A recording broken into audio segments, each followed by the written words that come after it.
morning, everybody. It's Teepa. And our topic for this morning relates to the topic we did on Thursday. Only this time, what if you're noticing the person who's living with brain changes? They have dementia, they have MCI, they've had a stroke, a variety of reasons why their brains are changing or their brain is experiencing something. And you notice they're starting to actively use unhealthy coping.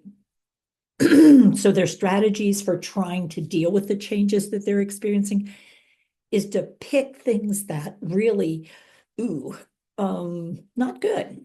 So on Thursday, we talked about could be something you put in. It could be something energy-wise that you're doing, energy flow-wise. It could be something that you're outputting, like you might be saying or doing things that are not helpful, that are hurtful, or that maybe build relationships that aren't safe or healthy relationships by putting words out or touching or doing things that are just not in that range.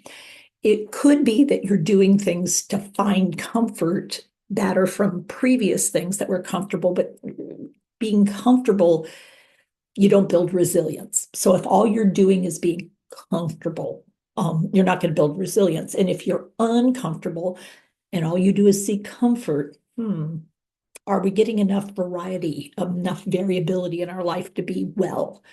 And then this last one is, do we experience and are we talking a lot about trying to avoid pain, not wanting to have anything be painful? So if that's what sort of you're noticing, step one is just to notice.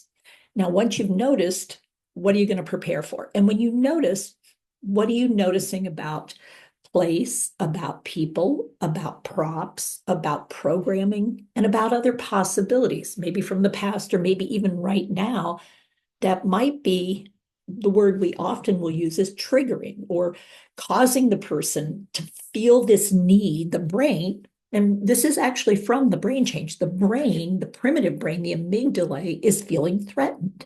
And it has to find, it feels just really like this isn't okay.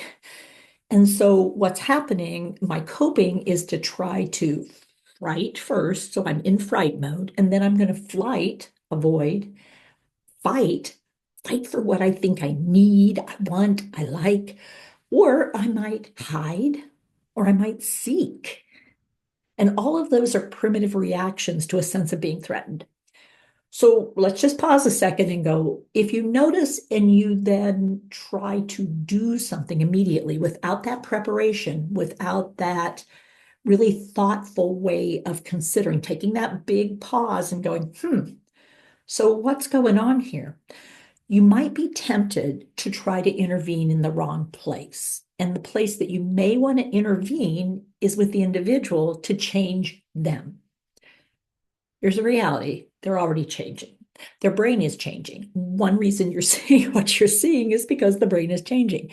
And one of the parts of the brain that is becoming much more active and much more present is the primitive brain. And what is not active and not present is the cortical brain or the thinking brain. So not able to take in logic and reason and not able to take in recommendations and think them through, not able to sequence through and initiate and transition and be accurate in all that.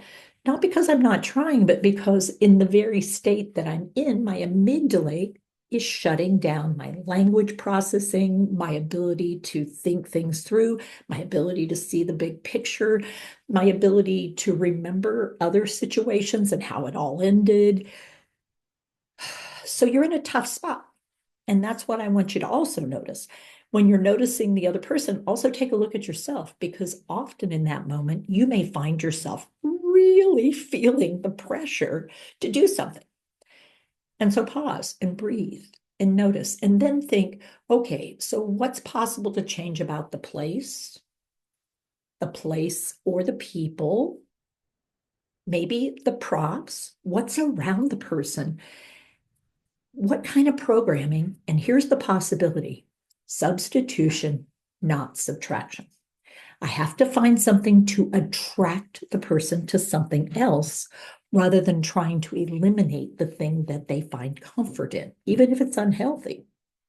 So I've got to make something more attractive. So it's time to put your thinking caps on before you initiate. And then when you do initiate, what you're seeking is active participation, maybe for a very short window of time. And maybe it won't work every time. But what you may want to make sure you're doing when you do your noticing, get a baseline. Because what we're going to ask you to do after participation is evaluation. And if you don't have a baseline on how often, how intense, how long is something lasting, you really won't know you're making a change. And in studies that they've done, you can improve something by 50%. You can have a 50% change in something. And because you never measured the baseline, it feels exactly the same. Nothing's happened. We haven't changed anything. I don't want to say anything, but I think maybe somebody else might be having a little bit of trouble with brain change. So when you notice someone's starting to develop or come back with some habits of behavior that are not healthy, but they're trying to cope, consider the possibility of raising your hand and saying, I need some help. Because it's very easy to get into a model of doing something that's not productive, it's not beneficial, and it's not going to lead you in a direction that really either one of you want to travel. Till next time, take care with your care, and really important, take care of yourself. Thanks, y'all.